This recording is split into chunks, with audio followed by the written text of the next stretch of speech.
Bom dia, boa tarde, boa noite, pessoal, boa madrugada, no seu horário que vocês estão vendo esse vídeo, essa videoaula. Vamos hoje falar das funções da família Apply. Meu nome é Ricardo Perdiz e, junto com o professor Alberto Vicentini, nós somos os professores dessa disciplina.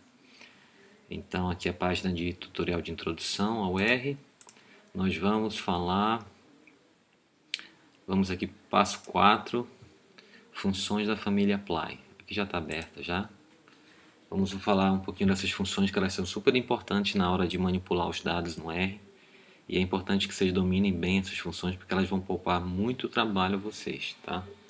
Vamos aqui para o RStudio e vamos executar aqui os comandos dessa aula para vocês aprenderem um pouquinho. Tá, começando pela função apply. A gente chama de funções da família apply porque são todas variantes dessa função aqui. Essa função aqui é a mais básica. O que ela faz? Todas essas funções da família apply, elas aplicam funções que podem ser funções que já vêm com R ou funções que você constrói a alguma coisa, tá? O que é alguma coisa? Alguma linha, alguma coluna de uma matriz, de um data frame. A gente aqui vai trabalhar mais com matrizes e com data frames. Mas existem... A ideia é essa, você aplica essa função em algum vetor, tá? A função apply é a mais básica de todos. Recomendo que vocês vejam o help dessa função. Ele é bem detalhado, tá? E basicamente ele precisa de 3 argumentos.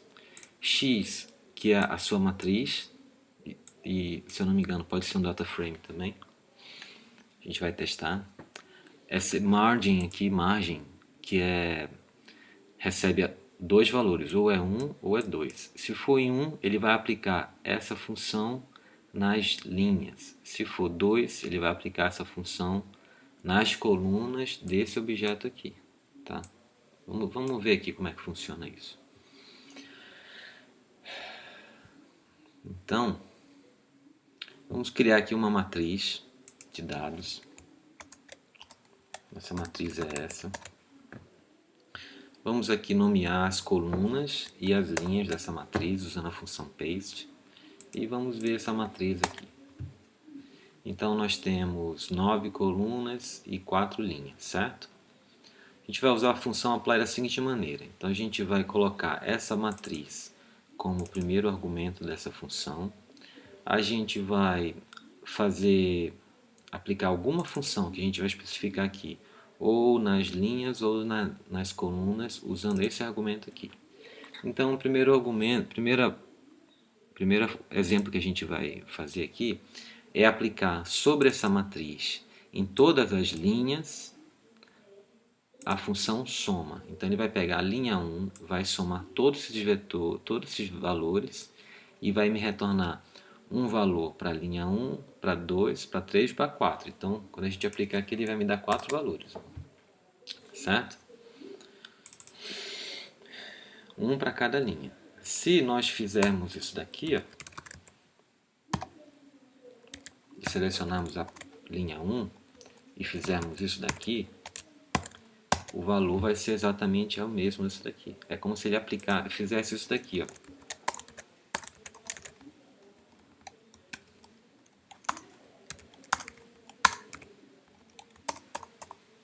Para todas, concatenasse esses valores e apresentasse isso como resposta, tá? É exatamente isso que ele está fazendo. É como um loop. Ele está indo na linha 1, na linha 2, na linha 3, na linha 4 e aplicando essa função aqui. Se a gente quiser saber qual é o valor máximo de cada uma das linhas, a gente muda aqui, ó, a função. Coloca a função max.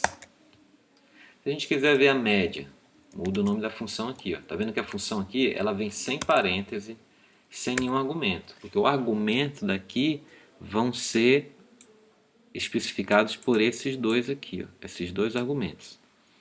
Tá? No caso de min, ele vai dizer que é nessa matriz, para cada linha, é o que ele quer que tire a média. Então a gente não usa parêntese aqui dentro. Ok? E aqui o desvio padrão. Mesmo caso, certo? Se a gente quiser olhar as colunas ao invés das linhas, é só mudar o valor do argumento margem aqui. Em vez de ser 1, que é linha, é padrão no R dessa função, 1 é linha, 2 é coluna. A gente só muda aqui para 2, ele vai fazer as mesmas operações que a gente fez aqui em cima, só que para cada coluna, tá? A gente tem essas funções aqui também, row sums, row means, e call sums e call means, que são exatamente iguais a essas de soma e de média, para linhas e para colunas. Elas fazem essa aplicação aqui do apply, só que para linhas e para colunas, usando as funções de soma e de média. O resultado é exatamente o mesmo, tá? Só muda a quantidade de linhas de material que você vai ter que escrever, tá bom? Então você aplica aqui, ó, um x, que significa os nossos dados, a nossa matriz, a nossa tabela, tá? E você só faz rodar isso aqui e vai obter o mesmo resultado, por exemplo, que se eu executar esse comando aqui, ó, soma de linhas. Soma de linhas. O mesmo resultado, tá vendo? Usando apply e usando row sums. O mesmo vale para as outras funções. Média de linhas, soma de colunas, média de colunas. Agora, a gente pode fazer a mesma coisa usando o for, que a gente viu na aula passada, tá? Nessa aula aqui, ó, no tutorial de introdução ao R, antes dos apply, vem a aula sobre iteração e controle de fluxo, os loops. Então você pode executar a mesma coisa que a gente executa com os apply, a gente executa com os loops. A diferença é que os apply são escritos dentro do R em C++, depois traduzidos para o R. Então, a priori, eles são mais rápidos do que executar um loop. Mas a gente pode fazer a mesma coisa. Então, a gente cria objetos para guardar os resultados desse loop. Então, a gente cria objetos para guardar as somas e um objeto para guardar as médias. E aí, ele vai executar isso referente ao tamanho dessa nossa matriz. Então, a gente tem aqui um vetor de 1 a 4. A gente cria uma sequência, considerando o tamanho de linhas total da nossa matriz. Ele vai executar isso 4 vezes. O que ele vai executar? Ele vai fazer o somatório da matriz na linha 1, vai guardar isso aqui, depois ele vai pegar esse objeto que está vazio na primeira, vai pegar esse resultado, concatenar e guardar. Aí ele faz isso para a média, acabou de fazer o resultado, ele passa para o i número 2, aí repete, passa para o i número 3, repete, passa para o i número 4. Acabou esse vetor, aí o loop é interrompido. Então vamos executar aqui para a gente ver. Vejam só. O que retorna médias? Médias retornam o mesmo valor se a gente tivesse executado isso daqui. Exatamente a mesma coisa, certo? Isso aqui é importante para vocês entenderem a lógica dessa função apply. O mesmo vale para as somas, tá? Que a gente já fez aqui em cima. Retorna o mesmo que isso daqui, tá bom? Que é o mesmo que isso daqui, tá bom? Outra função da família apply é a função lapply. É lapply porque ela retorna ao fim da execução uma lista, tá? E você pode executar também sobre uma lista e sobre um vetor. Vai aplicar uma função para cada elemento do vetor ou da lista. E retorna um objeto de classe lista. Tá bom? Então, por exemplo, nós temos esse vetor aqui, letters. Tem as letras de A a Z. A gente quer aplicar uma função sobre esse vetor, uma função chamada print. O que ela vai fazer? Ela vai imprimir aqui no console cada elemento desse meu objeto. Veja o que ele retorna. Ele simplesmente pegou o vetor primeiro que é A e deu um print. Apareceu isso aqui. Foi para o segundo, deu um print. Foi para o terceiro, deu um print. Foi para o quarto, deu um print. E assim sucessivamente. Qual é a classe desse objeto? Uma lista. Qual a estrutura desse objeto? Uma estrutura de 26 elementos. Vamos supor que nós tenhamos agora 3 vetores de 3 tamanhos diferentes. Tá? Um com 50 elementos, um com 30, um com 90. Vamos supor que isso esteja numa lista. Vamos guardar esses 3 objetos numa lista. Qual é a classe? Uma lista. E qual é o comprimento? 3. Vamos aplicar agora sobre cada elemento desse o vetor média. Tá? Olha o que a gente recebe. Então, para cada um desses elementos, ele aplica isso daqui. Ele faz isso daqui. Média no primeiro elemento, média no segundo elemento, média no terceiro elemento. Depois concatena isso e nos apresenta esse resultado na forma de uma lista, certo? Só que aqui ele apresenta assim.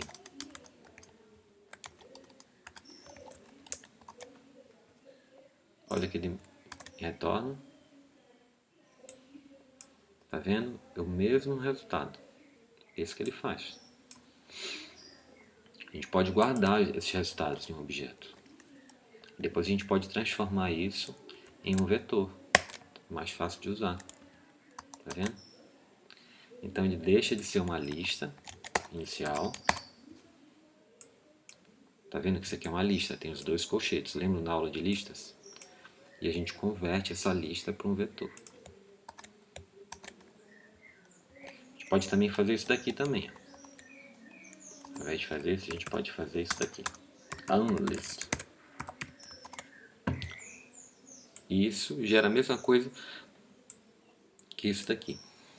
Tudo bem? A gente também tem outra função que nós já vimos em tutoriais anteriores, que é a função tapply. É outra função da família apply. Ela vai aplicar uma função em alguma coluna numérica, só que individualizando esses resultados para cada categoria de um fator que a gente fornece. Vamos ver aqui o help dessa função. Então a gente tem o nosso objeto, que é uma matriz ou um data frame. A gente tem a função que nós desejamos aplicar sobre um determinado índice, um índice de categorias. Certo? Então vamos usar os dados íris, que a gente tem falado bastante sobre esse conjunto de dados. Se vocês quiserem saber mais, usem o help desse conjunto de dados para vocês terem informações a respeito. E aí vamos checar aqui essas variáveis de íris. Íris tem 4 variáveis, tá? Comprimento de sépala, largura de sépala, comprimento de pétala e largura de pétala. E uma coluna para os epítetos de 3 espécies. Tá?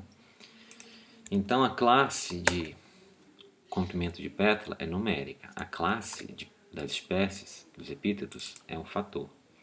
Então vamos aplicar sobre a coluna de comprimento de pétala a função média para cada espécie. Então ele vai filtrar cada uma dessas espécies aqui dentro dessa função e vai aplicar a média para cada grupo de espécies. Aí ele retorna para cada grupo de espécies a média de comprimento de pétala em centímetros. Comprimento de sépala em centímetros, certo? E se a gente quiser saber o comprimento máximo para cada espécie? É só mudar a função. O comprimento máximo aqui vai ser com essa função de max. Se a gente quiser saber o range, olha o que ele retorna. Ele retorna o range, o mínimo e o máximo para cada uma dessas espécies. Se a gente quiser saber o mínimo,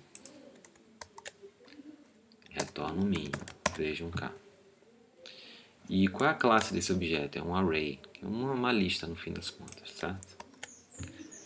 por elas serem nomeadas, porque a gente apresenta um índice, a gente pode filtrar os valores desse objeto que a gente guardou os resultados com o nome dessas classes aqui. Então vejam só, aqui eu consigo indexar setosa dentro desse objeto TN. Vamos aqui fazer outro uso de outra função, range. Olha os resultados de aplicar a função range para comprimento de cépula por espécie. Novamente, uma lista nomeada na qual tem o mínimo e o máximo. Se eu quiser reter os valores só de setosa, é só eu pegar esse objeto que eu guardei os resultados dessa função e usar o nome de setosa aqui dentro, indexando com dois colchetes, porque é uma lista, tá bom? Entenderam? Essa aula aqui é bem básica, leiam bastante, vamos para as próximas aulas agora, tá bom? Qualquer dúvida, entre em contato conosco.